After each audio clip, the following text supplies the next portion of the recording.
चलिए देखिए, हमारा जो चैप्टर चल रहा है, फिर से हम अपना ऑब्जेक्टिव का चैप्टर दो चर वाले रैखिक समीकरण लेकर उपस्थित हैं। इस चैप्टर में पिछले क्लास में 1 से लेकर 13 तक का क्वेश्चन करवाया गया था और उम्मीद है कि आप लोगों को वो सारा क्वेश्चन बिल्कुल इजी तरीका से समझ में आ गया होगा, क्योंकि इंटरेस्टिंग तरीका से समझाया जा रहा है ताकि आपको कोई प्रॉब्लम ना हो। आज जो हमारा क्वेश्चन का सीरीज है 14 से लेकर 27 तक क्वेश्चन हमें बनाना है। अब जो 14 से लेकर 27 तक जो क्वेश्चन बनने वाला है, उस टोटल क्वेश्चन का मटेरियल आपके सामने यहाँ पे रखा हुआ है। सबसे पहले हम थोड़ा सा आपको मटेरियल समझा देते हैं कि इसका यूज कैसे होता है, और उसके बाद प्रत्येक क्वेश्चन आज हम नहीं बनाएंगे, आज का प्रत्येक क्वेश्चन आप लोगों को बनाना है। ठीक है, आप लोग खुद ब खुद कहिएगा कि इसका आंसर ये होगा, इसका आंसर ये होगा। ठीक है, सबसे ऊपर हम लिख दिए हैं, बॉक्स अगर थोड़ा और बड़ा करते तो यहाँ तक आ जाता, फिर क्वेश्चन सॉल्व करने में कुछ प्रॉब्लम आता, इसलिए हम इसी में लिख दिए हैं। हलों की संख्या, अगर a1 बटा a2, ये हम कल भी, ये वाला जो इतना पोर्शन है हम कल पढ़ चुके हैं कि अगर a1 बटा a2 बराबर नहीं हो b1 बटा b2 का, तो उसका केवल एक हल निकलता है, पढ़ चुके हैं। उसके बाद अगर a1 बटा a2 बराबर हो b1 बटा b2 और वो बराबर हो जाए c1 बटा c2 का, तो इसका कितना हल निकलता है? अनगिनत हल निकलता है। और अगर a1 बटा a2 बराबर हो b1 बटा b2 का और फिर वो बराबर नहीं हो c1 बटा c2 का, तो उसका कितना हल निकलता है? तो एक भी हल नहीं निकलता है। उसके बाद हाँ, ठीक ठीक ठीक ठीक।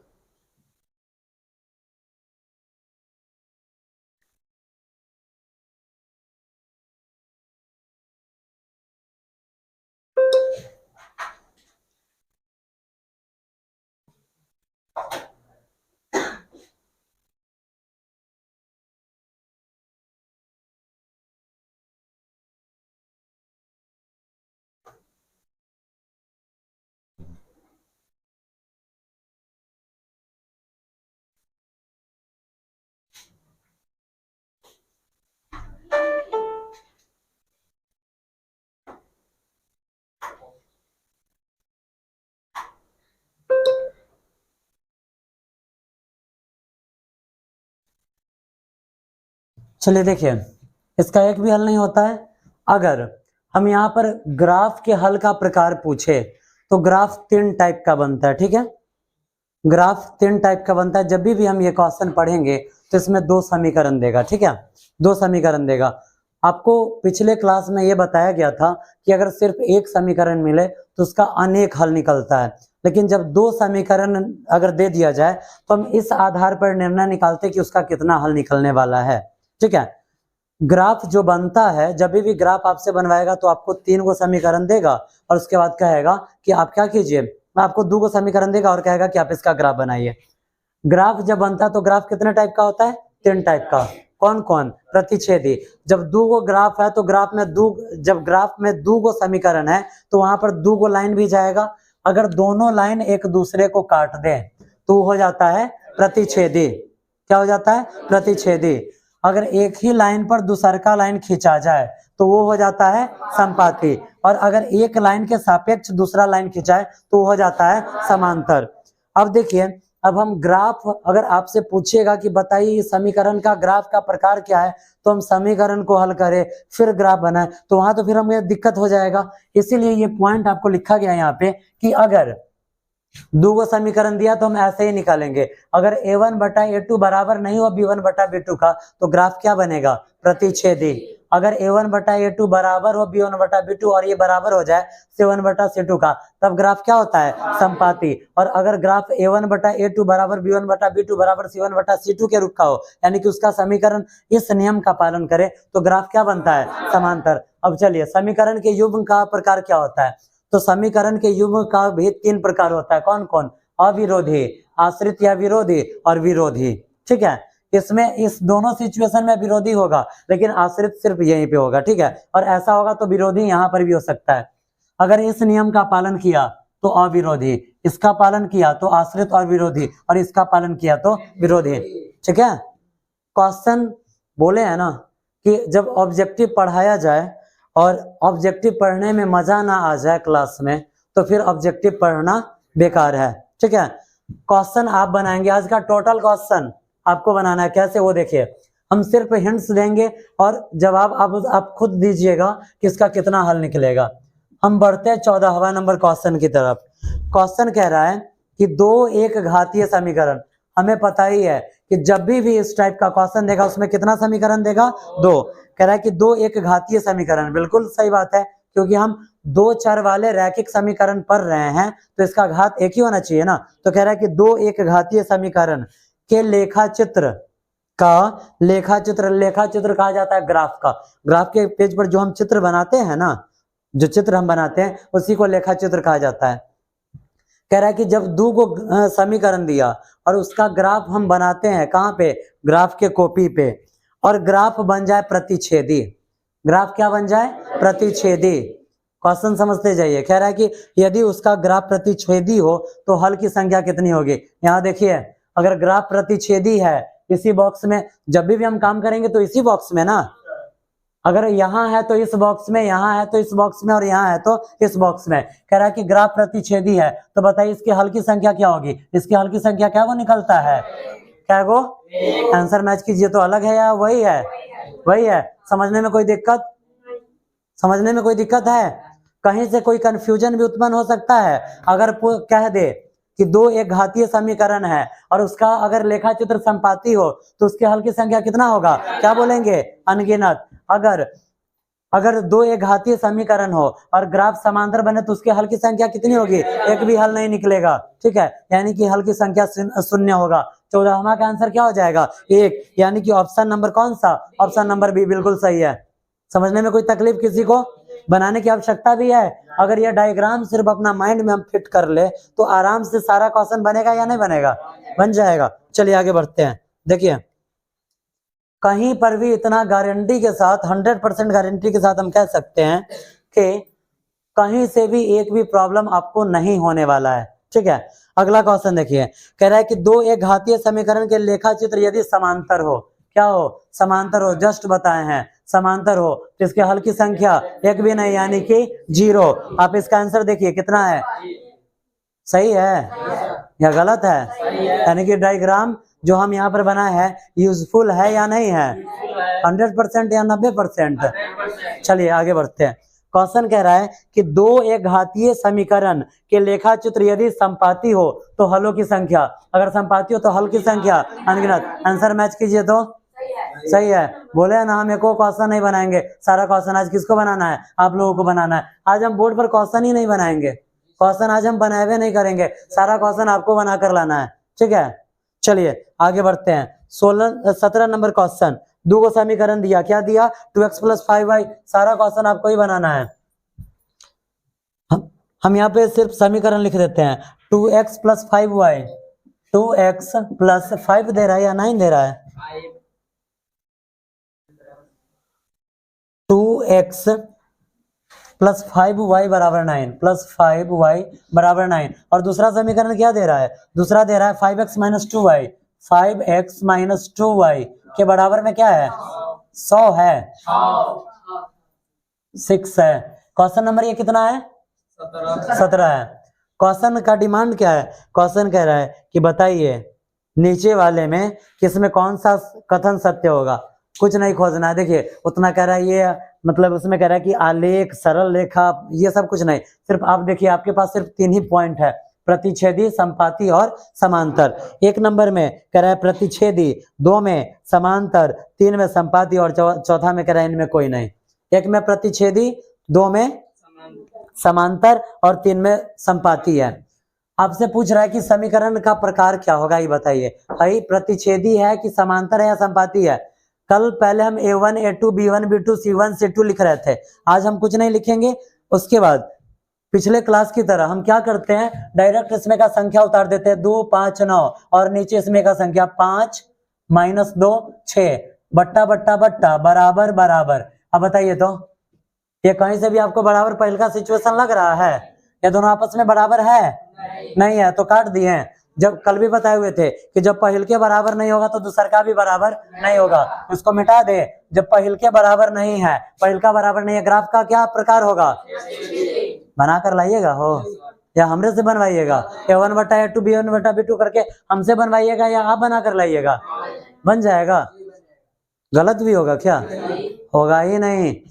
आगे बढ़ते हैं। 18 नंबर क्वेश्चन देखिए, सेम वैसे ही है। x + 2y - 5, x + 2y - 5 के बराबर में 0 और दूसरा समीकरण दे रहा है 6x - 4y + 2, 6x - 4y + 2 बराबर में 0। कह रहा है कहाँ पे है? यहाँ पे 2x है। चलिए अगला क्वेश्चन कह रहा है कि बताइए हो कौन सा क्वेश्चन तू पढ़ रहा है? 18 x + 2y - 5 और 2x + 4y, 2x + 4y minus में 7 है। चलिए 18 नंबर क्वेश्चन है, इसमें भी वही पूछ रहा है कि बताइए प्रतिच्छेदी होगा कि समांतर होगा या संपाती होगा? a1 a2 b1 b2 c1 c2 करना है क्या? नहीं, डायरेक्ट क्या इसके आगे कुछ नहीं, तो 1 2 - 5 और यहाँ पर 2 4 और यहाँ पर -7। यहाँ देखिए तो 2 कम 2 2 दूना 4 कट गया। पहिलका वाला बराबर और ये अंत वाला बराबर नहीं है, पहिलका वाला बराबर और अंत वाला बराबर नहीं है, कहाँ गया? क्या आंसर हो जाएगा? कुछ कंफ्यूजन हो है थोड़ा सा? 1%, 1% नहीं है। चलिए चलिए अब देखते हैं 19 नंबर क्वेश्चन। सेम ऐसा ही क्वेश्चन है। समीकरण देखिए 3x - 2y + 1, 3x ये आपका क्वेश्चन नंबर था 18, यहाँ पे है 19। देखिए 19 नंबर में 3x - 2y + 1, 3x - 2y + 1 के बराबर में 0 और दूसरा समीकरण दे रहा है 6x - 4y, 6x - 4y + 2 के बराबर में 0। इसमें क्या पूछ रहा है हो?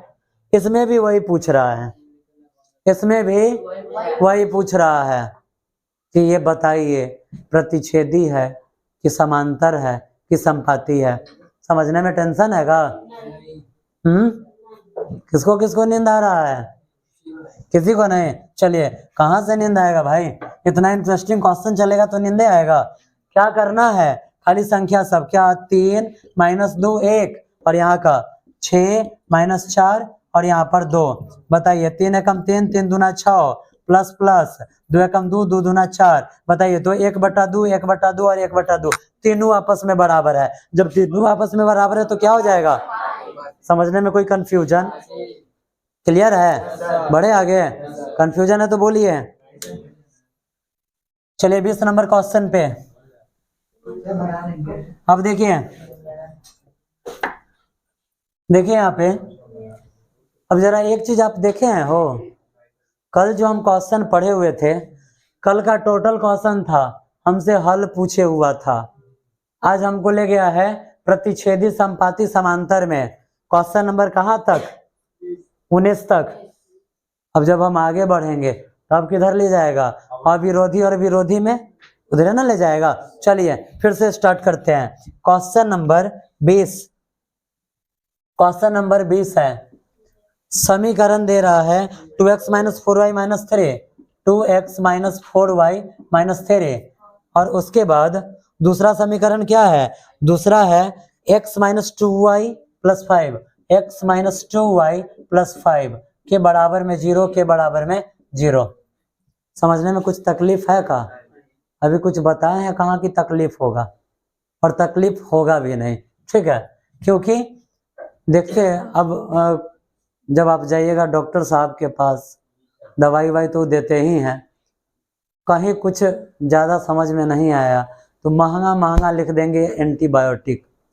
एंटीबायोटिक का काम क्या होता है कि कोनो बीमारी को तरीका सा सुधार दे, उसका काम है यही है कि एंटीबायोटिक का काम है थोड़ा सा सुधार दे। और ये एंटीबायोटिक नहीं है, ये महा एंटीबायोटिक है। ये जो डायग्राम है ये क्या है? महा एंटीबायोटिक है। क्यों? क्योंकि ये पूरा 2 चर वाले रैखिक समीकरण को सुधार देगा। इस डायग्राम से ऊपर एक क्वेश्चन नहीं आएगा, ठीक है? चलिए आगे बढ़ते हैं। बताइए तो a1 a2 b1 b2 करना है हमें? नहीं ना, सीधे 2 -4 -3, इसके आगे कुछ नहीं तो 1 -2 और 5। देखिए तो कट गया, 2 दूना 4, 2 एकम 2, 2/1 2/1, पहल का बराबर और दूसर का बराबर नहीं, पहल का बराबर दूसर का बराबर नहीं, पहल का बराबर दूसर का बराबर नहीं, क्या हो जाएगा? समांतर। अब नहीं, ऑप्शन देखिए, अविरोधी अविरोधी आश्रित पूछ रहा है, आंसर सही है या गलत है? सही है, बनेगा। सिर्फ 2 क्वेश्चन आपको होमवर्क के रूप में दिया जा रहा है, 21 और 22 बना लीजिएगा, उसमें अविरोधी आश्रित ये सब खोज लीजिएगा ना, पक्का। गलत भी करके लाइएगा का? नहीं ना। चलिए अब देखिए, अब यहाँ आइए, याद कीजिए बाबू, अब आप लोग थोड़ा सा, अब यहाँ से थोड़ा सा क्वेश्चन का डिमांड चेंज होगा। अब हम कहाँ जाएंगे? तो अब हम जाएंगे ग्राफ में। आप अपना ग्राफ याद कर लीजिए या कोऑर्डिनेट ज्योमेट्री। कोऑर्डिनेट ज्योमेट्री आप याद कीजिए, उसमें आपको पढ़ाया गया था कार्तीय तल। कार्तीय तल पढ़ाया गया था। कार्तीय तल क्या होता है? तो जब हम एक प्लेन को 4 भाग में बांटते हैं, प्लेन बोले तो समतल, अब हम बोलेंगे कि एक प्लेन को 4 भाग में काटते, तो अब आप सोचिएगा कि चल भाई रात में बड़का बड़का आरी ले लो, चलते पटना एयरपोर्ट पर, वहाँ बहुते प्लेन लगल रहता है, उसी को काटेंगे। तो वहाँ पर घुसने अगल बगल में भटकने नहीं देगा। तुम घुसने का बात कर रहे हो, वो उसका जो दायरा है ना, उस दायरा में उसका जो अपना बनाया हुआ है, तुम उस दायरा के अंदर नहीं जा सकते हो। तो क्या करोगे? प्लेन यानी कि एक समतल होता है, अपने कॉपी में बांटना। अब अगर हम कहते काटना, तब मान लीजिए उनके जैसा बच्चा रहेगा, रात में कहीं सुतले सुतले याद पड़ गया कि मैथ पढ़ना है, मैथ पढ़ना है, और कहीं उघाले उघाले याद आ गया कि सर जी कहे हुए थे काटना है, वो खोजेगा रात में कहीं चिकेरे, चलो रे मैथ को काटना है। वैसे मत काटना, इसको 4 भाग में बांटना है। ये हमारा हो जाता है x, ये हो जाता है x डैश, ये हो जाता है y, और ये हो जाता है y डैश। हमें पता है कि x और y का मान प्लस में आता है और डैश वाले का मान माइनस में। यहाँ पर हम लिख देते हैं 1 2 3 4 5, ठीक है।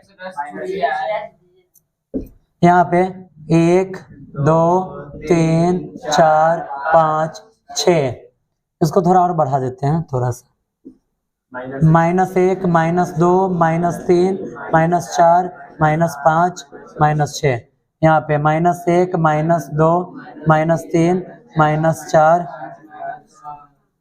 उतना नीचे तक भी मत जाओ बे। अब देखिए, आप ये जो कार्तीय तल बना हुआ है, इसमें आप देख रहे छोटी छोटी को लाइन खींचा हुआ है, इसका मतलब क्या हुआ पता है? ये लाइन हमको बताता है कि हमको ऊपर नीचे जाना है।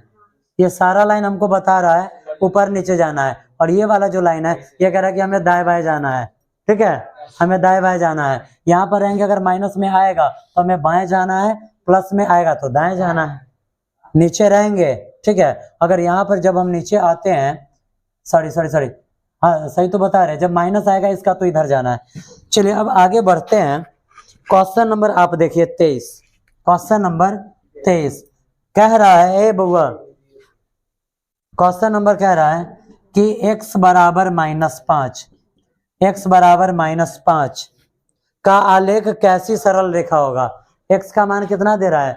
-5, x वाला लाइन यही है ना, -5 आप खोजिए, यही है ना, ये है। ये वाला लाइन हमको कहता है कि ऊपर जाओ नीचे आओ, खींच दिए। ये जो लाइन खिंचाया, यहने लाइन खिंचाया या अलग खिंचाया? ऐसा ही खिंचाया। ये जो लाइन है इसको हम कहेंगे x अक्ष, क्या कहेंगे? x अक्ष, और इसको हम कहेंगे y अक्ष, ठीक है। जस्ट अभी कुछ देर पहले आपको बताए हैं कि जब 2 गो लाइन कटता है तो ये होता है प्रतिच्छेदी, 2 गो एकदम एक जैसन खिंचा गया तो ये होता है समांतर।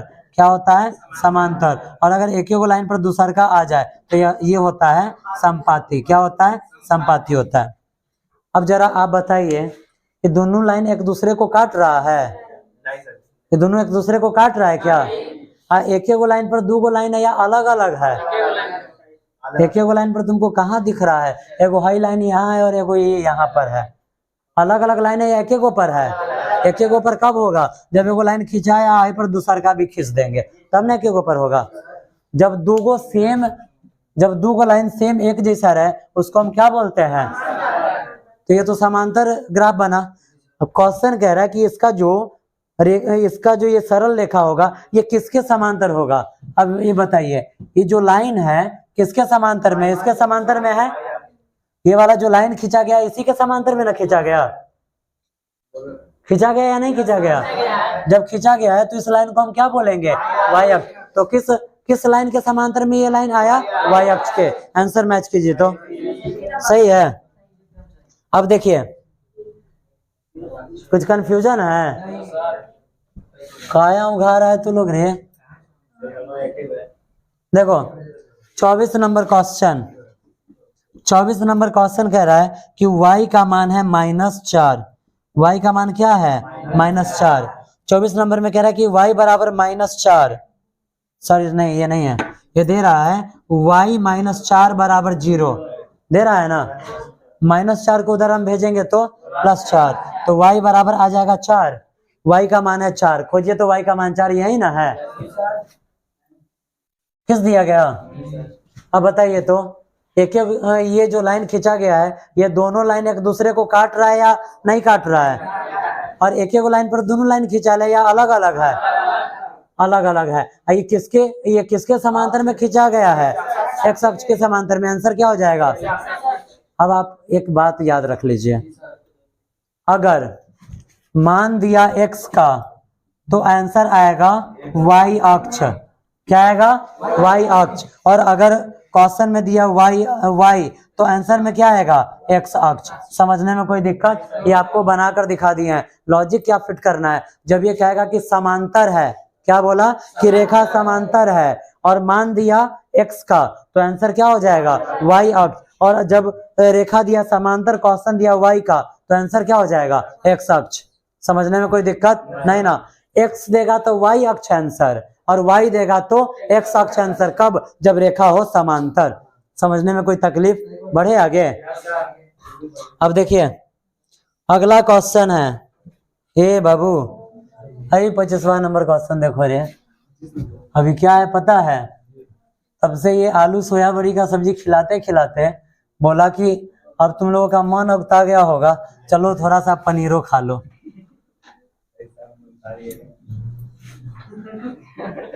अरे तो काहे, अभी शाम थोड़ी है, अभी सुबह थोड़ी है कि कुकरू कुतू लोग कर रहा है, अभी शाम है।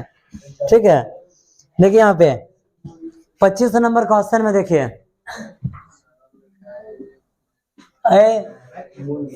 सुनो, वो सरल रेखा हो या मरल रेखा हो हमको उससे जरूरत नहीं है, बस काम से फोकस करो। इतना हम जरूर ध्यान रखेंगे कि जब हम 2 4 वाले रैखिक समीकरण पढ़ रहे हैं तब पावर तावर नहीं देगा, और 2 समीकरण ये देगा। 2 समीकरण दे रहा है ना, क्या क्या दे रहा है? x माइनस, और दूसर का दे रहा है 0 दे रहा है, यही ना दे रहा है। अब आपसे ही कह रहा है कि बतावा हो भैया, ए नंबर में 1,0, बी में 0,0, सी में 0,1 और डी में 1,1 करके बताइए इसमें से कौन सा इसका आंसर होगा। अब चलिए, ये क्या है? कोऑर्डिनेट है। कोऑर्डिनेट में पहल का मान होता है x का और दूसर का होता है y का, यानी कि कुल मिला के यही पूछा कि इसमें x का मान क्या आएगा और y का मान क्या आएगा। अब देखिए x और y का मान निकालना है आसानी से। जब आप देखिए हम क्या करेंगे, इसके नीचे ही दे दे, y वाला प्लस माइनस में कट गया, एगो x एगो x, 2 x के बराबर में इस दोनों को जोड़ेंगे तो 0, तो x के बराबर में 0/2। जब 2 से 0 में भाग देंगे तो क्या आएगा? 0 आएगा। क्या आएगा? 0 आएगा। x का मान आया 0, यहाँ पर x का मान दे रहा है 1 ही, तो पहले ये गलत, ये भी पहले ये गलत। बात समझ में आया? x का मान क्या आया है? 0, लेकिन यहाँ पर x का मान क्या कह रहा है? 1, और यहाँ पर भी x का मान क्या कह रहा है? 1। तो ये तो आंसर नहीं ना होगा। अब इस दोनों में कौन आंसर होगा वो मिलाइए। तब देखिए x का मान आप क्या डालिए, समीकरण कोनों में डाल दीजिए। जब आप x का मान 0 यहाँ डालते हैं तो इस 0 को इधर लाइएगा, प्लस में है तो इधर आया माइनस में, तो y बराबर 0 में से 0 घटेगा, कुछ फर्क आएगा क्या, तो y का मान आ जाएगा 0। x का 0 और y का 0, ऑप्शन नंबर बी सही। कुछ कंफ्यूजन है? नहीं, बड़े आगे। अब देखिए, अब आया देखा यहाँ, अब बाबू बेटा पढ़ने वाला है।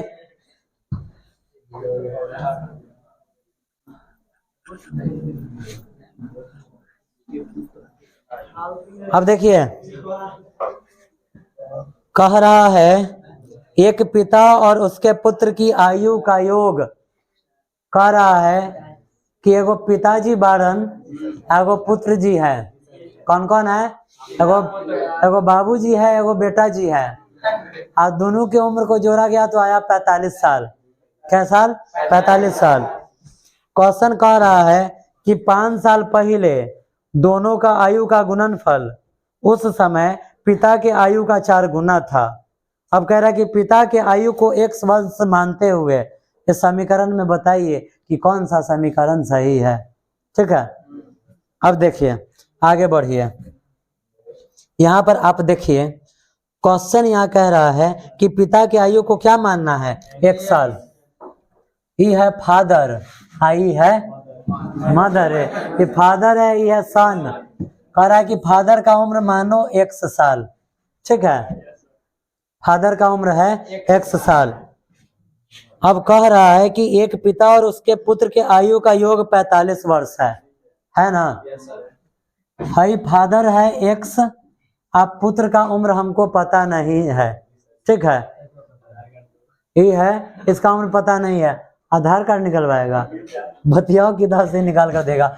अब कह रहा है कि दोनों के उम्र को जोड़ा गया, इसमें इस बेटवा की उम्र को जोड़ा गया तो क्या साल आएगा? 45 आएगा। ठीक है, इसको हम उधर भेज दें, ये x प्लस में उधर जाएगा तो माइनस में, तो s बराबर 45 माइनस x। यानी कि अगर पिता का उम्र 1 साल है तब पुत्र का उम्र कितना आ जाएगा? 45 माइनस x आ जाएगा। आगे बढ़े। अब क्वेश्चन कह रहा है कि 5 साल पहले, अब ये बताओ, अभी तुम है 50 साल का, क्या साल का है? 50 साल का है, दाढ़ी मुझ पकवे नहीं किया रे। हम पूछ रहे कि अभी तुम 50 साल का है, क्या साल का है? तो कह रहा है 50 साल। 50 साल का है, लेकिन क्या पढ़ रहे हैं? मैथ। मैथ में मानना पड़ता है। तो क्या साल क्या है? अब वो तो 70 साल के मान ले, मैथ है, मैथ में मानना पड़ता है। तू 50 साल का है, अब 5 साल पहले क्या साल का रहा होगा? अब 5 साल बाद क्या साल का हो जाएगा? 55 साल का। यानी कि जब मैथ में पहले पूछे तो उम्र घटता है, अब बाद में पूछे तो उम्र जुटता है। पहले पूछेगा तो घटा देंगे, अब बाद में पूछेगा तो जोड़ देंगे। ठीक है, क्लियर है? अब कह रहा है कि 5 साल बाद, जब 5 साल बाद का बात किया जाएगा, कितना साल बाद? 5 साल बाद। 5 साल के बाद बात कर रहा है कि पहले रे, पूर्व कह रहा है पहले, 5 वर्ष पूर्व। पूर्व यानी कि पहले। पहले तो उम्र जुटेगा या घटेगा? घटेगा। 5 साल पहले तो 25 साल में उम्र घटेगा, तो 5 साल पहले पिताजी जो है इसका उम्र कितना हो जाएगा? x में से घटा देंगे 5 साल, घट गया। आई जो पुत्र जी है इसके उम्र में से भी 5 साल घटा देना होगा, यानी कि 45 माइनस x माइनस 5, 45 में से 5 जाएगा, 40 माइनस x। ठीक है, अब क्वेश्चन कह रहा है, कह रहा है कि 5 वर्ष पूर्व दोनों के आयु का गुणनफल। अब 5 साल पहले इस दोनों के उम्र को गुना करना है। अब जरा आप सारा ऑप्शन में देख लीजिए, कहीं पर भी 40 साल नहीं दिया है, नहीं ना दिया है, नहीं दिया तो हम इसको मिटा देते हैं।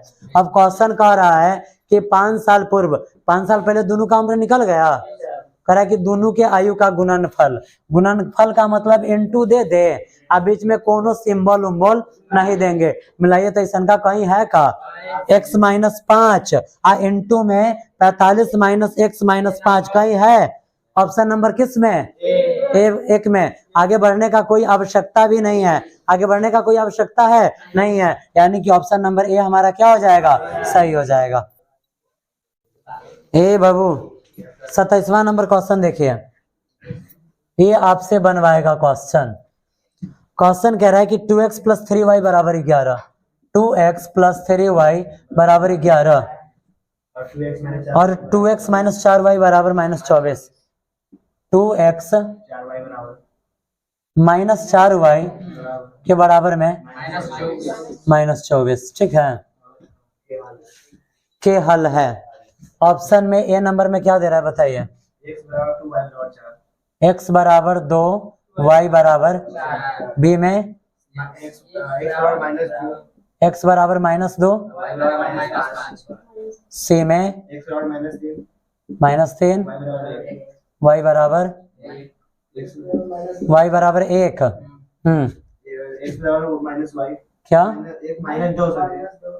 x बराबर माइनस 2 y बराबर 5।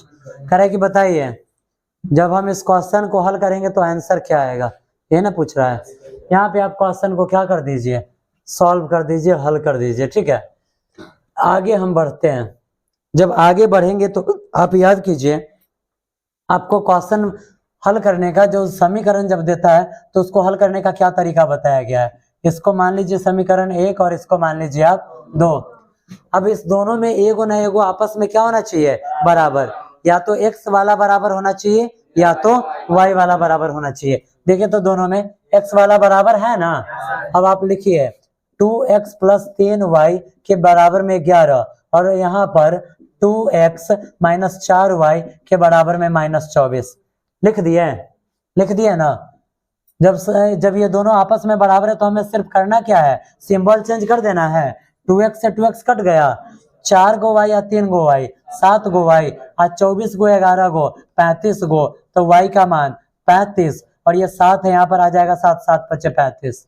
y का मान आप 5 खोजिए तो y का मान 4 यहाँ पर दे रहा है, लेकिन हमारा आंसर क्या आया हुआ है, ये आंसर होगा क्या, यहाँ पर y का मान -5, ये हमारा आंसर होगा क्या, यहाँ पर y का मान 1, ये हमारा आंसर होगा क्या, y का मान 5, आंसर यही ना हो जाएगा, फिर यही होगा ना, आंसर ये दे रहा है। अब आगे आप निकाल कर देखिए, आपको x का मान भी -2 मिल जाएगा, कैसे, y बराबर यहाँ पर 5 आया। आपको आगे जाना नहीं है, सिर्फ हम आपको समझा दे रहे हैं। अब लिखेंगे y का मान कहाँ रखने पर, समीकरण किसी में भी डाल दीजिए, एक में रखने पर, एक में रखने पर। समीकरण 1 क्या है, तो 2x प्लस 3y के बराबर में 11, तो 2x प्लस 3, y का मान है 5 के बराबर में 11, तो 2x के बराबर में 3 × 5 = 15 के बराबर में 11, 15 प्लस में उधर जाएगा तो माइनस में, तो 2x बराबर 11 माइनस 15, तो 2x बराबर 11 में से 15 जाएगा -4,